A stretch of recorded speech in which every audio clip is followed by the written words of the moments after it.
बच्चों इसके पहले वाले भाग में हम बात कर रहे थे कि जो मध्यकालीन इतिहास है उसमें नए नए राजनीतिक और सामाजिक समूह उभर रहे हैं और इस समय वो अपनी शक्ति को और अपने महत्व को बढ़ा रहे होते हैं। और इसमें हम देखते हैं कि विभिन्न क्षेत्रों का अपना अपना महत्व है, अपनी अपनी भाषा और अपनी अपनी संस्कृति यहाँ पर विकसित हो चुकी थी। इस भाग में बच्चों हम बात करेंगे कि यहाँ पे जो पुराने और नए धर्म विकसित हो रहे हैं उनमें किस प्रकार से परिवर्तन हो रहा है, ये क्यों जन्म ले रहे हैं, इनके बारे में। तो बच्चों शुरू करते हैं। अतीत के इन हजारों सालों में, अर्थात बच्चों हम बात कर रहे हैं 700 से 1750 ईस्वी के जो समय उसके बारे में, इनमें धार्मिक परंपराओं में भी कई बड़े परिवर्तन देखने को मिलते हैं। इसमें देखें कि जो देविक तत्व है या देवी देवताओं से संबंधित जो लोगों की आस्था है उस पर आमतौर पर ये क्या होती थी, सामूहिक स्वरूप की होती थी। लेकिन कभी कभी बच्चों ये तत्व की जो आस्था या फिर धारणा है ये व्यक्तिगत स्तर पर भी होती थी। जैसे धर्म प्राय इन स्थानीय समुदायों को सामाजिक और आर्थिक संगठन से क्या होता था, संबंधित होता था। तो सामाजिक और आर्थिक संगठन है उसी से इनका धर्म क्या होता था, संबंधित होता था। जैसे जैसे इन समुदायों को सामाजिक और आर्थिक स्तर बदलता गया वैसे वैसे बच्चों हम देखते हैं कि जो ये इनकी आस्था है इनमें भी परिवर्तन देखने को मिलता है। जैसे जैसे इन संगठनों का सामाजिक और आर्थिक स्वरूप बदलता गया उसी प्रकार से इनका जो धर्म में जो आस्था है इस आस्था में भी परिवर्तन धीरे धीरे होता गया। हिंदू धर्म में इस समय कई सारे बदलाव देखने को मिलते हैं कि जो नए देवी देवता हैं उनकी पूजा, राजाओं और शासक वर्ग के द्वारा विभिन्न मंदिरों का निर्माण किया जाना, समाज में पुरोहितों के रूप में ब्राह्मण का महत्व में क्या हो रही है, बढ़ोतरी और बढ़ती सत्ता के रूप में ये परिवर्तन देखे जा सकते हैं। तो अब समय बात करते हैं बच्चों, इस समय जो हिंदू धर्म है उसमें नए नए देवी देवताओं की पूजा हो रही है, राजाओं के द्वारा विभिन्न मंदिरों का निर्माण किया जा रहा है, वहीं पुरोहितों को ब्राह्मणों के रूप में क्या है, अत्यधिक महत्व मिल रहा है और इनकी सत्ता में क्या हो रही है, बढ़ोतरी हो रही है। ये परिवर्तन हिंदू धर्म के अंतर्गत देखे जा सकते हैं। समाज में संस्कृत ग्रंथों के ज्ञान के कारण जो ब्राह्मण वर्ग है उसको अत्यधिक आदर होता था। ब्राह्मण वर्ग को संस्कृत ग्रंथों का ज्ञान था, इसलिए इस वर्ग का इस समय क्या हो रहा है, अत्यधिक आदर हो रहा है। नए नए शासक इनके क्या होते थे बच्चों, संरक्षक होते थे, अर्थात इनके जो संपूर्ण कार्य और इनके जो आर्थिक रूप से इनको सशक्त बनाने में ये शासक क्या करते थे, मदद करते थे। इसी कारण से समाज में इनका प्रभाव और बढ़ गया था, किनका बच्चों, ब्राह्मणों का।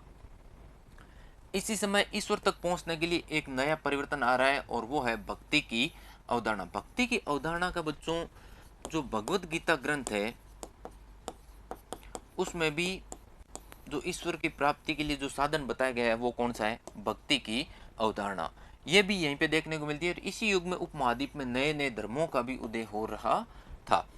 कुरान शरीफ जिसके संदेश 7वीं सदी में व्यापारियों और तीर्थ यात्रियों के जरिए यहाँ पर आए। तो बच्चों इसके अध्ययन के लिए हमने देखा था कि जो 6th क्लास की अपनी हिस्ट्री की बुक है उसमें हमने देखा कि इस समय जो व्यापारी और तीर्थ यात्री भारतीय उपमहाद्वीप के क्षेत्र में विभिन्न संख्या और विभिन्न समयों पर आते हैं, तो इनके द्वारा नए नए धर्मों और नए नए संदेशों को यहाँ पर लाया जाता है। मुस्लिम लोग इसे अपना धर्म ग्रंथ मानते हैं और केवल एक ईश्वर या फिर एक ही अल्लाह की सत्ता को ये क्या करते हैं, स्वीकार करते हैं। अल्लाह सबसे उच्च है और उसके बाद में जो सभी लोग हैं वो क्या है, आपस में समान हैं। कई शासकों द्वारा इस्लाम और उनके उलेमाओं को संरक्षण भी दिया जाता था। उलेमा बच्चों होते थे, इनके जो धार्मिक गुरु होते थे उनको क्या बोला जाता था, उलेमा बोला जाता था। मुस्लिमों में इस समय दो वर्ग देखे जा सकते हैं। पहला वर्ग है बच्चों सिया, वहीं दूसरा वर्ग है सुन्नी। अब सिया और सुन्नी इनमें आधारभूत अंतर क्या है कि देखें, जो पैगंबर साहब के दामाद अर्थात अली को मुस्लिमों का विधि सम्मत नेता मानते हैं, अर्थात अली की सत्ता को स्वीकार करने वाले क्या कहलाएंगे, सिया कहलाएंगे। और जो खलीफाओं के प्रभुत्व को स्वीकार करते हैं वो क्या कहलाएंगे, सुन्नी कहलाएंगे। खलीफा से यहाँ पे अर्थ है बच्चों कि आरंभिक काल में इस्लाम धर्म का जो नेतृत्व करने वाले लोग होते थे वो क्या कहलाते थे, खलीफा कहलाते थे। और आगे भी ये परंपरा चलती रहती थी। अब ये खलीफाओं का जो प्रभुत्व स्वीकार करते थे वो वर्ग क्या कहलाता, मुस्लिमों में सुन्नी वर्ग कहलाता था। इस प्रकार से हम देखते हैं कि मुस्लिम वर्ग इसमें क्या है कि जो दो भागों में यहाँ पे बंटा हुआ है।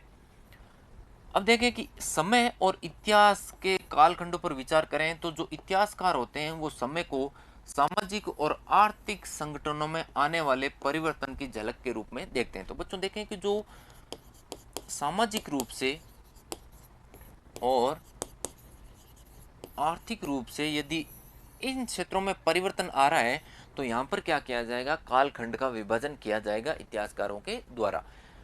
इससे विचारों और विश्वासों में स्थायित्व और परिवर्तन को भी देखा जा सकता है। 19वीं सदी के मध्य ब्रिटिश इतिहासकारों के द्वारा इतिहास को 3 युगों में बांटा जाता है। और ये युग कौन से बच्चों, देखें कि हिंदू युग, मुस्लिम युग और ब्रिटिश युग। अर्थात ये जो ब्रिटिश इतिहासकार हैं इनके द्वारा जो भारत का इतिहास है उसको 3 भागों में बांटा जाता है, हिंदू, मुस्लिम और ब्रिटिश। अब देखें कि जो मध्यकालीन इतिहास है उसमें कृषक समाजों का विस्तार हो रहा है, क्षेत्रीय और साम्राज्यिक नए नए राज्यों का क्या हो रहा है, उदय हो रहा है।